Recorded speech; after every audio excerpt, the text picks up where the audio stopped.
18 de febrero de 1983. Viernes Negro, la economía venezolana paralizada.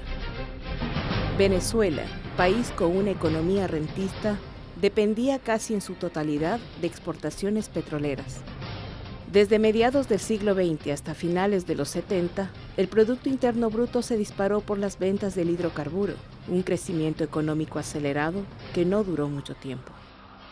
Por varios años se disfrutó de excedentes de la renta petrolera.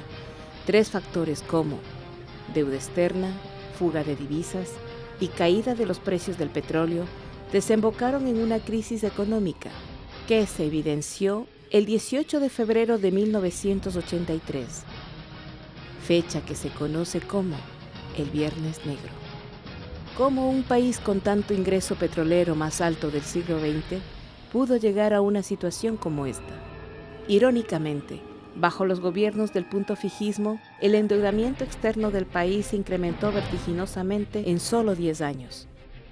En 1974, el expresidente Rafael Caldera entregó el gobierno a Carlos Andrés Pérez, de 1974 a 1979, con una deuda de $600 millones. A partir de ese momento y hasta el gobierno de Luis Herrera Campins, de 1979 a 1984, ese monto llegaría a la sorprendente suma de $36.200 millones. Muchos recordarán del dólar a 4.30 bolívares en tiempos de la Venezuela Saudita. Se cree que por la bonanza petrolera que hubo en el país a mediados de los 70, se produjo una sobrevaluación del bolívar. La moneda local parecía muy fuerte y era de fácil acceso.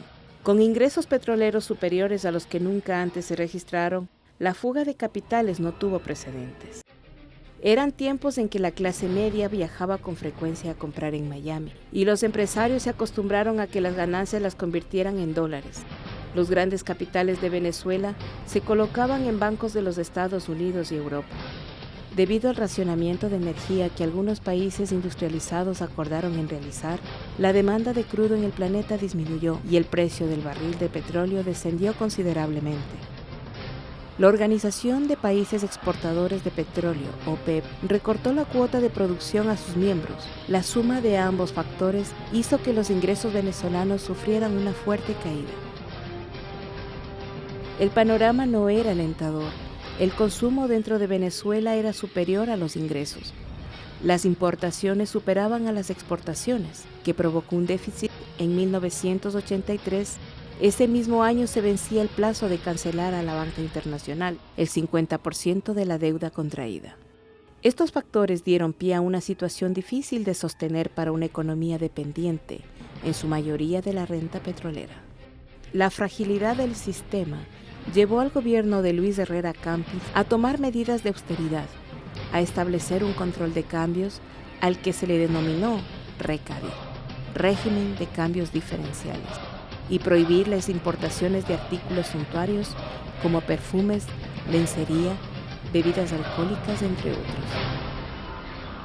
Desde aquel Viernes Negro, fecha que marcó el final de una era de bonanza y el comienzo de la mayor crisis económica que ha sufrido Venezuela, un duro golpe a la economía del país. El viernes 18 de febrero del año de 1983 suele ser recordado como el día en que el bolívar sufre la mayor devaluación de su historia, lo que llevó a la administración de Herrera Campins a recurrir a la restricción obligada de divisas, aunada a una caída desmesurada en el poder adquisitivo del pueblo venezolano. Esta fecha marcó el final de un largo periodo de estabilidad cambiaria y de precios, así como el inicio de una nueva era de devaluación, inflación y fuerte recesión. El gobierno de Luis Herrera Campins formuló salidas a la crisis que solo acentuaron la corrupción y la malversación de capitales. Con esto se incrementa la deuda externa, lo que reflejó su incompetencia en materia económica. Venezuela se sumó a la fila de países deudores, contrario a las expectativas del gobierno en torno a que la crisis sería transitoria. La situación derivó en la fuga de más de $60 millones. Tal pérdida ocurrió gracias a un invento que pasaría a la posteridad por ser célebremente corrupto, RECADI, Oficina del Régimen de Cambios Diferenciales.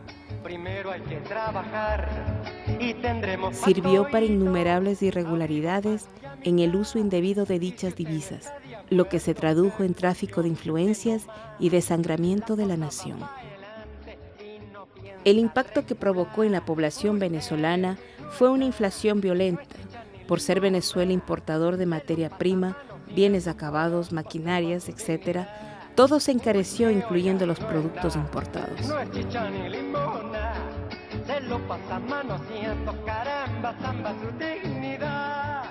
Desde la elección del presidente Hugo Chávez Frías, el gobierno venezolano ha hecho un especial esfuerzo por introducir nuevas tecnologías para maximizar la eficiencia en los sistemas de recaudación tributaria.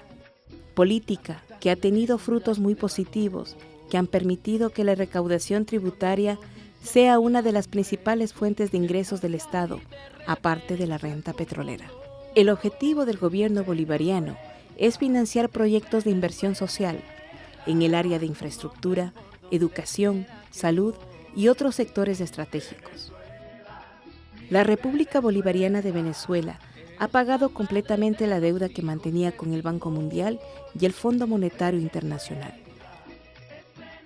Esta acción evidencia la responsabilidad del país al cumplir sus compromisos de deuda.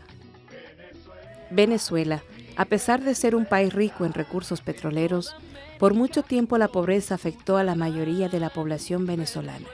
Una serie de duras reformas económicas, impulsadas por el Fondo Monetario Internacional, un alto porcentaje de venezolanos vivían en pobreza. El comandante Hugo Chávez, desde antes de su elección como presidente, denunció el impacto negativo que la pobreza estaba causando en el país, al forzar a millones de ciudadanos y ciudadanas a los márgenes de la sociedad, excluyéndolos de la vida social, económica y política del país. Los altos niveles de pobreza estaban disminuyendo la fe del pueblo en las instituciones democráticas del país, al tiempo que nos alejábamos de la senda del desarrollo. Soy sordo. Hablo más o menos. Que viva Rafael Chávez. Venezuela, mi Venezuela, eres la madre de los hijos de Simón. Venezuela, es Venezuela, es el legado que mis hijos vivirán. Venezuela, mi Venezuela, en toda América tu nombre escucharán.